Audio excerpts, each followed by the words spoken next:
Conall Yellowclaw was a sturdy tenant in Erin. He had 3 sons. There was at that time a king over every fifth of Erin. It fell out for the children of the king that was near Conall that they themselves and the children of Conall came to blows. The children of Conall got the upper hand, and they killed the king's big son. The king sent a message for Conall, and he said to him, "O Conall, what made your sons go and spring on my sons till my big son was killed by your children? But I see that though I follow you revengefully, I shall not be much better for it. And I will now set a thing before you, and if you will do it, I will not follow you with revenge. If you and your sons will get me the brown horse of the king of Lochlin, you shall get the souls of your sons." "Why," said Conall, "should I not do the pleasure of the king, though there should be no souls of my son in dread at all? Hard is the matter you require of me, but I will lose my own life and the life of my sons, or else I will do the pleasure of the king." After these words Conall left the king, and he went home. When he got home he was under much trouble and perplexity. When he went to lie down he told his wife the thing the king had set before him. His wife took much sorrow that he was obliged to part from herself, while she knew not if she should see him more. "O Conall," said she, "why didst not thou let the king do his own pleasure to thy sons, rather than be going now, while I know not if ever I shall see thee more?" When he rose on the morrow, he set himself and his 3 sons in order, and they took their journey towards Lochlin, and they made no stop but tore through ocean till they reached it. When they reached Lochlin, they did not know what they should do. Said the old man to his sons, "Stop ye, and we will seek out the house of the king's miller." When they went to the house of the king's miller, the man asked them to stop there for the night. Conall told the miller that his own children and the children of his king had fallen out, and that his children had killed the king's son, and there was nothing that would please the king, but that he should get the brown horse of the king of Lochlin. "If you will do me a kindness, and will put me in a way to get him, for certain I will pay ye for it." "The thing is silly that you are come to seek," said the miller, "for the king has laid his mind on him so greatly that you will not get him in any way unless you steal him. But if you can make out a way, I will keep it secret." "This is what I'm thinking," said Conall. "Since you are working every day for the king, you and your gillies could put myself and my sons into 4 sacks of bran." "The plan that has come into your head is not bad," said the miller. The miller spoke to his gillies, and said to them to do this, and they put them in 4 sacks. The king's gillies came to seek the bran, and they took the 4 sacks with them, and they emptied them before the horses. The servants locked the door, and they went away. When they rose to lay hand on the brown horse, said Conall, "You shall not do that. It is hard to get out of this. Let us make for ourselves 4 hiding holes, so that if they hear us, we may go and hide." They made the holes. Then they laid hands on the horse. The horse was pretty well unbroken, and it set to making a terrible noise through the stable. The king heard the noise. "It must be my brown horse," said he to his gillies. "Find out what is wrong with him." The servants went out, and when Conall and his sons saw them coming, they went into the hiding holes. The servants looked amongst the horses, and they did not find anything wrong, and they returned and they told this to the king. And the king said to them that if nothing was wrong, they should go to their places of rest. When the gillies had time to be gone, Conall and his sons laid their hands again on the horse. If the noise was great that he made before, the noise that he made now was 7 times greater. The king sent a message for his gillies again, and said for certain there was something troubling the brown horse. "Go and look well about him." The servants went out, and the others went to their hiding holes. The servants rummaged well, and did not find a thing. They returned and told this. "That is marvellous for me," said the king. "Go you to lie down again, and if I notice it again, I'll go out myself." When Conall and his sons perceived that the gillies were gone, they laid hands again on the horse, and one of them caught him. And if the noise that the horse made on the 2 former times was great, he made more this time. "Be this from me," said the king. "It must be that someone is troubling my brown horse." He sounded the bell hastily, and when his waiting man came to him, he said to him to let the stable gillies know that something was wrong with the horse. The gillies came, and the king went with them. When Conall and his sons perceived the company coming, they went to the hiding holes. The king was a wary man, and he saw where the horses were making a noise. "Be wary," said the king. "There are men within the stable. Let us get at them somehow." The king followed the tracks of the men, and he found them. Everyone knew Conall, for he was a valued tenant of the king of Erin, and when the king brought them up out of the holes, he said, "O Conall, is it you that are here?" "I am, O king, without question, and necessity made me come. I am under thy pardon, and under thine honour, and under thy grace." He told how it happened to him, and that he had to get the brown horse for the king of Erin, or that his sons were to be put to death. I knew that I should not get him by asking, and I was going to steal him. "Yes, Conall, it is well enough, but come in," said the king. He desired his lookout men to set a watch on the sons of Conall, and to give them meat, and a double watch was set that night on the sons of Conall. "Now, O Conall," said the king, "were you ever in a harder place than to be seeing your lot of sons hanged tomorrow? But you set it to my goodness and to my grace, and say that it was necessity brought it on you, so I must not hang you. Tell me any case in which you were as hard as this, and if you tell that, you shall get the soul of your youngest son." "I will tell a case as hard in which I was," said Conall. "I was once a young lad, and my father had much land, and he had parks of year-old cows, and one of them had just calved, and my father told me to bring her home. I found the cow and took her with us. There fell a shower of snow. We went into the herd's bothy, and we took the cow and the calf in with us, and we were letting the shower pass from us. Who should come in but one cat and 10, and one great one-eyed fox-coloured cat as head bard over them. When they came in very deed I myself had no liking for the company. 'Strike up with you,' said the head bard. 'Why should we be still?' and sing a cronan to Conall Yellowclaw. I was amazed that my name was known to the cats themselves. When they sang the cronan, said the head bard, 'Now, O Conall, pay the reward of the cronan that the cats have sung to thee.' 'Well then,' said I myself, 'I have no reward whatsoever for you, unless you should go down and take that calf.' No sooner said I the word than the 2 cats and 10 went down to attack the calf, and in very deed it did not last them long. 'Play up with you, why should you be silent?' 'Make a cronan to Conall Yellowclaw,' said the head bard. I had no liking at all for the cronan, but up came the 1 cat and 10, and if they did not sing me a cronan then and there, 'Pay them now their reward,' said the great fox-coloured cat. 'I am tired myself of yourselves and your rewards,' said I. 'I have no reward for you unless you take that cow down there.' They betook themselves to the cow, and indeed she did not last them long. 'Why will you be silent? Go up and sing a cronan to Conall Yellowclaw,' said the head bard. And surely, O king, I had no care for them or for the cronan, for I began to see that they were not good comrades. When they had sang me the cronan, they betook themselves down where the head bard was. 'Pay now their reward,' said the head bard. And for sure, O king, I had no reward for them. And I said to them, 'I have no reward for you.' And surely, O king, there was a caterwauling between them. So I leapt out at a turf window that was at the back of the house. I took myself off as hard as I might into the wood. I was swift enough and strong at that time. And when I felt the rustling twarm of the cats after me, I climbed into as high a tree as I saw in the place, and one that was close in the top, and I hid myself as well as I might. The cats began to search for me through the wood, and they could not find me, and when they were tired, each one said to the other that they would turn back. 'But,' said the one-eyed, fox-coloured cat that was commander-in-chief over them, 'you saw him not with your 2 eyes, and though I have but 1 eye, there's the rascal up in the tree.' When he had said that, one of them went up in the tree, and he was coming where I was. I drew a weapon that I had, and I killed him. 'Be this from me,' said the one-eyed one. 'I must not be losing my company thus. Gather round the root of the tree and dig about it, and let down that villain to earth.' And on this they gathered about the tree, and they dug about the root, and the first branching root that they cut, she gave a shiver to fall, and I myself gave a shout, and it was not to be wondered at. There was in the neighbourhood of the wood a priest, and he had 10 men with him delving, and he said, 'There is a shout of a man in extremity, and I must not be without replying to it.' And the wisest of the men said, 'Let it alone till we hear it again.'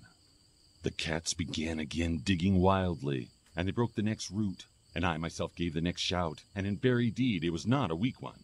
'Certainly,' said the priest, 'it is a man in extremity. Let us move.' They set themselves in order for moving, and the cats arose on the tree, and they broke the 3rd root, and the tree fell on her elbow. Then I gave the 3rd shout, The stalwart men hastened, and when they saw how the cats served the tree, they began at them with the spades, and they themselves and the cats began at each other, till the cats ran away. And surely, O king, I did not move till I saw the last one of them off, and then I came home. And there's the hardest case in which I ever was. And it seems to me, tearing by the cats were harder than hanging tomorrow by the king of Lachlan. Ah, Conall, said the king, you are full of words. You have freed the soul of your son with your tale, and if you tell me a harder case than that, you will get your second youngest son, and then you'll have 2 sons. Well then, said Conall, on condition that thou dost that, I will tell thee how I was once in a harder case than to be in thy power in prison tonight. Let's hear, said the king. I was then, said Conall, quite a young lad, and I went out hunting, and my father's land was beside the sea, and it was rough with rocks, caves, and rifts. When I was going on top of the shore, I saw as if there were a smoke coming up between 2 rocks, and I began to look what might be the meaning of the smoke coming up there. When I was looking, what should I do but fall, and the place was so full of heather that neither bone nor skin was broken. I knew not how I should get out of this. I was not looking before me, but I kept looking overhead the way I came, and thinking that the day would never come that I could get up there.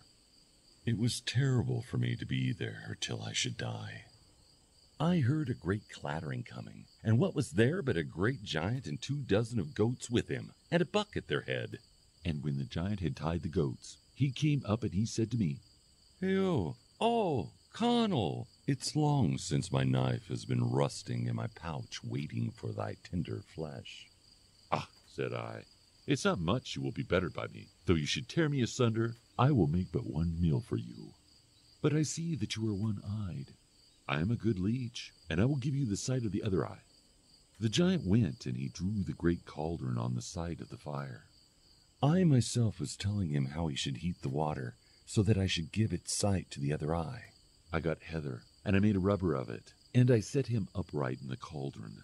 I began at the eye that was well, pretending to him that I would give its sight to the other one, till I left them as bad as each other, and surely it was easier to spoil the one that was well than to give sight to the other. When he saw that he could not see a glimpse, and when I myself said to him that I would get out in spite of him, he gave a spring out of the water, and he stood in the mouth of the cave, and he said that he would have revenge for the sight of his eye. I had but to stay there crouched the length of the night, holding my breath in such a way that he might not find out where I was. When he felt the birds calling in the morning, and knew that the day was, he said, Art thou sleeping? Awake and let out my lot of goats. I killed the buck. He cried, I do believe thou art killing my buck. I am not, said I, but the ropes are so tight that I take long to loose them. I let out one of the goats, and there he was caressing her, and he said to her, There thou art, thou shaggy, hairy white goat. Thou seest me, but I see thee not. I kept letting them out by the way of 1 and 1, as I flayed the buck, and before the last one was out I had him flayed bagwise. Then I went and I put my legs in place of his legs, and my hands in place of his forelegs, and my head in place of his head, and the horns on top of my head, so that the brute might think that it was the buck. I went out. When I was going out, the giant laid his hands on me, and he said, There thou art, thou pretty buck. Thou seest me, but I see thee not. When I myself got out, and I saw the world about me, surely, O king, joy was on me. When I was out, and had shaken the skin off me, I said to the brute, I am out now in spite of you. Aha, said he, hast thou done this to me? Since thou wert so stalwart that thou hast got out, I will give thee a ring I have here. Keep the ring, and it will do thee good. I will not take the ring from you, said I, but throw it, and I will take it with me. He threw the ring on the flat ground. I went myself and lifted the ring, and I put it on my finger. When he said to me then, Is the ring fitting thee? I said to him, It is. Then he said, Where art thou, ring? And the ring said, I am here. The brute went towards where the ring was speaking, and now I saw that I was in a harder case than ever I was.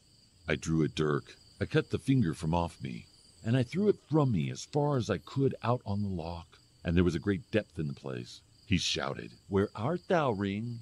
And the ring said, I am here. though it was on the bed of the ocean. He gave a spring after the ring, and out he went in the sea.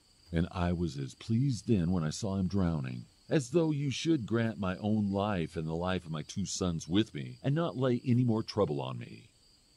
When the giant was drowned, I went in, and I took with me all he had of gold and silver, and I went home. And surely great joy was on my people when I arrived. And as a sign, now look, the finger is off me. Yes, indeed, Conall, you are wordy and wise, said the king. I see the finger is off you. You have freed your 2 sons. But tell me a case in which you ever were that is harder than to be looking on your own son being hanged tomorrow, and you shall get the soul of your eldest son. Then went my father, said Conall, and he got me a wife, and I was married. I went to hunt. I was going beside the sea, and I saw an island over in the midst of the loch, and I came there where a boat was with a rope before her and a rope behind her, and many precious things within her. I looked myself on the boat to see how I might get part of them. I put in the 1 foot, and the other foot was on the ground, and when I raised my head, what was it but the boat over in the middle of the loch, and she never stopped till we reached the island. When I went out of the boat returned where she was before. I did not know now what I should do. The place was without meat or clothing, without the appearance of a house on it. I came out on the top of a hill. Then I came to a glen. I saw in it, at the bottom of the hollow, a woman with a child, and the child was naked on her knee, and she had a knife in her hand. She tried to put the knife to the throat of the babe, and the babe began to laugh in her face, and she began to cry, and she threw the knife behind her. I thought to myself that I was near my foe and far from my friends, and I called to the woman, "What are you doing here?" And she said to me, "What brought you here?" I told her myself word upon word how I came. "Well then," said she, "it was so I came also." She showed me to the place where I should come in where she was. I went in, and I said to her, "What was the matter that you were putting the knife on the neck of the child?"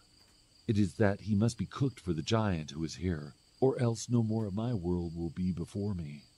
Just then we could be hearing the footsteps of the giant. "What shall I do? What shall I do?" cried the woman. I went to the cauldron, and by luck it was not hot, so in it I got just as the brute came in. "Hast thou boiled that youngster for me?" he cried. "He's not done yet," said she. And I cried out from the cauldron, "Mammy, mammy, it's boiling I am." Then the giant laughed out, "Hi, ha, hograg," and heaped on wood under the cauldron. And now I was sure I would scald before I could get out of that. As fortune favored me, the brute slept beside the cauldron. There I was scalded by the bottom of the cauldron. When she perceived that he was asleep, she set her mouth quietly to the hole that was in the lid, and she said to me, "Was I alive?" I said I was. I put in my head, and the hole in the lid was so large that my head went through easily. Everything was coming easily with me until I bring up my hips. I left the skin of my hips behind me, but I came out. When I got out of the cauldron, I knew not what to do, and she said to me that there was no weapon that would kill him but his own weapon. I began to draw his spear, and every breath he drew I thought I would be down his throat, and when his breath came out I was back again just as far. But with every ill that befell me I got the spear loosed from him. Then I was as one under a bundle of straw in a great wind, for I could not manage the spear, and it was fearful to look on the brute, who had but one eye in the midst of his face, and it was not agreeable for the like of me to attack him. I drew the dart as best as I could, and I set it in his eye. When he felt this, he gave his head a lift, and he struck the other end of the dart on the top of the cave, and it went through the back of his head. And he fell cold dead where he was, and you may be sure, O king, that joy was on me. I myself and the woman went on clear ground, and we passed the night there. I went and got the boat with which I came, and she was in no way lightened, and took the woman and the child over on dry land, and I returned home. The king of Lachlan's mother was putting on a fire at this time, and listened to Conall telling the tale about the child. "Is it you," said she, "that were there?" "Well then," said he, "'twas I." Och," she said, "'twas I that was there, and the king is the child whose life you saved. "And it is to you that life thanks should be given." Then they took great joy. The king said, "O Conall, you came through great hardships, and now the brown horse is yours, and his sack full of the most precious things that are in my treasury." They lay down that night, and if it was early that Conall rose, it was earlier than that the queen was on foot making ready. He got the brown horse, and his sack full of gold and silver and stones of great price. And then Conall and his 3 sons went away, and they returned home to the Erin realm of gladness. He left the gold and silver in his house, and he went with the horse to the king. They were good friends evermore. He returned home to his wife, and they set in order a feast. And that was a feast if ever there was one. Oh, son and brother,